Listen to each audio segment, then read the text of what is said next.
Dobrodošli, gledate emisiju o tehnologijama High-Tech Zona. Moje ime je Stefan Debić, a na početku, naravno, IT novosti. Najnovije informacije govore da će Apple u martu predstaviti dva proizvoda, sat i novi redizajnirani MacBook Air, za koji se očekuje da će doći sa pasivnim hlađenjem, odnosno bez ventilatora, što znači da će biti tanji i tiši.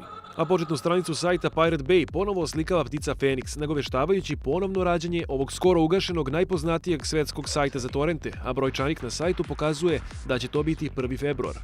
Popularna iOS aplikacija IA Writer uskoro će se pojaviti za Android. Beta verzija će koštati $0,99, što je svakako bolje od $4,99 koliko iznosi finalna verzija aplikacije. IA Writer svoju popularnost duguje jednostavnom dizajnu koji omogućava fokusiranje na posao. Profesionalne programe za muzičku produkciju retko ko može da priušti, zato je većina ljudi prinuđena da ide tamnom stranom interneta u potrazi za odgovarajućom kopijom nekog od programa. Avid, jedan od najjačih igrača u poslu, kompanija koja stoji iza Pro Tools softvera, objavila je kako će uskoro postaviti na internet besplatnu verziju svog softvera, potpuno funkcionalnu sa nekim ograničenjima. Sada prelazimo na našu stalnu rubriku. Zamislite situaciju.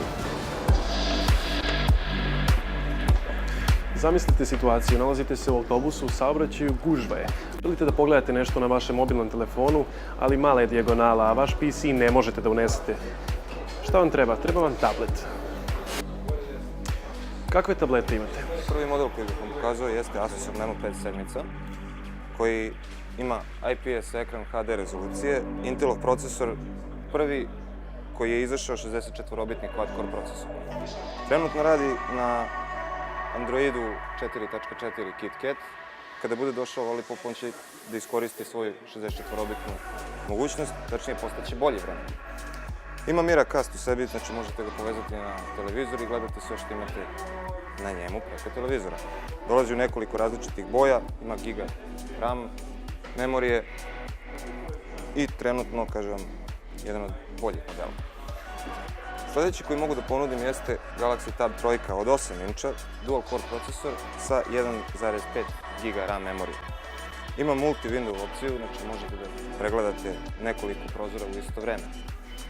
8 inča ekran, jedan pristupačni model. Lenovo opcija možda najpogodnija za vašu trenutnu situaciju.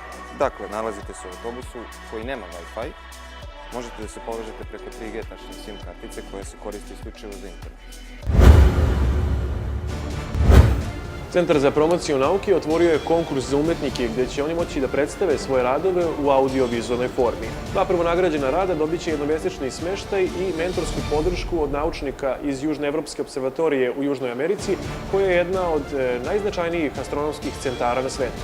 Prijava radova traje do 9. februara. Ovaj projekat ima za cilj da spoji digitalnu umetnost i nauku i na taj način se stvori nova forma koja će biti prikazana širem auditorijumu.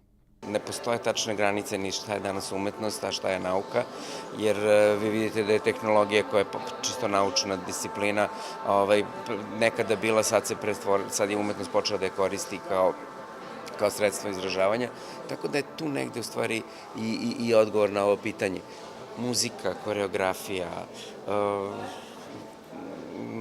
body art, znači potpuno je otvoreno sve za eksperimentaciju. Ovo je fenomenalna prilika i izazov za etablirane umetnike, jer kroz ovaj konkurs dobijaju mogućnost da se predstave na svetskoj sceni. Ars Electronica festivalu u Lincu, najvećem svetskom festivalu za digitalne umetnosti. Ovakvi događaji su bitni i za popularizaciju umetnosti kod mladih. Za sve ljude koji se bave umetnošću da realizuju svoje ideje, ali na taj neki šire gledano koristan način da se pre svega mladi ljudi zainteresuju za umetnost. Kad kažem mladim ljudima, mislim od najmlađih, znači od bukvalno predškolskog uzrasta, preko školaraca, srednje školaca i studenta koji praktično kroz ovakve projekte najbolje mogu da nauče ono zbog čega upisuju fakultete koji su orijentisani ka umetnosti, digitalnoj umetnosti, nauci, fizici, elektrotehnici i tako dalje. Art and Science je veoma popularna oblast u svetu i bitna je kako za umetnike, tako i naučnike, a kod nas se ovakav konkurs organizuje po prvi put. Toliko za ovo izdanje High Tech Zone. Gledajte nas sutra na kanalu Pink 3. Doviđenja.